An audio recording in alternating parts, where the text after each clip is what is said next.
Hello all, Diwali जवळ आलेली आहे. मस्त वातावरण तयार झालं आहे. बाहेर आकाशकंदिलाचे स्टॉल, फटाक्यांचे स्टॉल, मुलं छोटी छोटी केपा उडवत फिरत आहेत.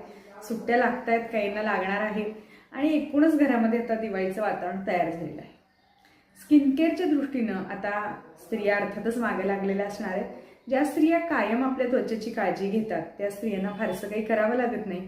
माझी जी ब्युटिशियन आहे तिचं आवडतं वाक्य आहे की मॅडम, स्त्रिया दिवाळीमध्ये येतात आणि एकदम त्यांना त्यांची स्किन चांगली व्हावी अशी वाटत असते. माझ्याकडे बटाट्याचं साल काढायचं यंत्र असतं, त्या सालेनं मला त्यांची स्किनवरची काढून टाकावी वाटते.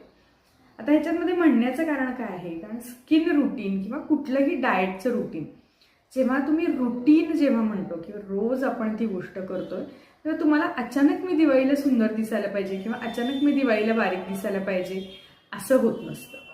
त्यामुळं जे लोक कायम स्किन केअर फॉलो करत आहेत त्या लोकांची स्किन अजून छान रेडियंट दिसेल. अर्थातच त्यांचा दिवाळीचा लुक अतिशय सुंदर असणार आहे. जे लोक काही करत नाहीत त्या लोकांसाठी एक ॲडवाईज आहे, सडनली कुठली तरी ट्रीटमेंट करून घेऊ नका. आता ही दिवाळी जाऊ दे, आतापर्यंत जितक्या दिवाळी गेलेल्या आहेत ही दिवाळी जाऊ दे, बेसिक क्लिनिंग करून घ्या. सडनली कुठल्या ट्रीटमेंटच्या मागे जाऊ नका, त्याच्यामुळे तुम्हाला उपयोग होण्याच्या ऐवजी जास्त हार्म होऊ शकतो. दुसरी गोष्ट, उठण्याबद्दल बरेचसे प्रश्न यायला लागले. तर अभ्यंग हा आपल्या दिवाळीतला अतिशय अविभाज्य घटक आहे. त्याच्यामध्ये तेल लावून मसाज करणं आणि त्याच्यानंतर उठण्यानं आंघोळ करणं असे 2 भाग आहेत. तर उठण्यामध्ये तेल घालून आपण ते उठणं लावतो, तर संपूर्ण शरीरासाठी तुम्ही त्याचा अतिशय उत्तम पद्धतीनं वापर करू शकता. ज्यांची नॉर्मल स्किन आहे, ज्यांना फारसा काही त्रास होत नाही, तेही काही प्रमाणात चेहऱ्यासाठी उठणं वापरू शकतात.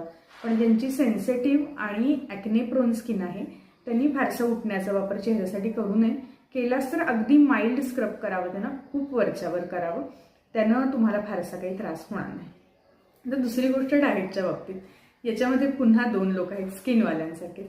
एक जे वर्षभर छान डाएट रेजिमेन त्यांचं काय असेल ते फॉलो करतात, त्यामुळे त्या लोकांनी ह्या 4 दिवसात काही विचार करायची गरज नाही आहे. हे 4 दिवस छान त्यांनी एन्जॉय करावेत, कारण आपल्याकडं फेस्टिवल आणि खाणं हे एका नाण्याच्या 2 बाजू आहेत. त्यामुळे छान एन्जॉय करा.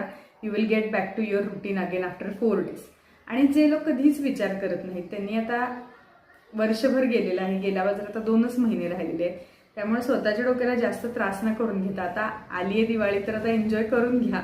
आणि त्याच्यानंतर मग नेहमीच येतो मग पावसाळा, तसं परत डिसेंबर येईल आणि 1 जानेवारी आपली आवडती डेट येईल, त्याच्यानंतर आपल्याला बघता येईल. तर दिवाळी हा आनंदाचा सण आहे. आनंद द्या, आनंद घ्या आणि दिवाळी मनापासून एन्जॉय करा. तोपर्यंत काळजी घ्या. बाय.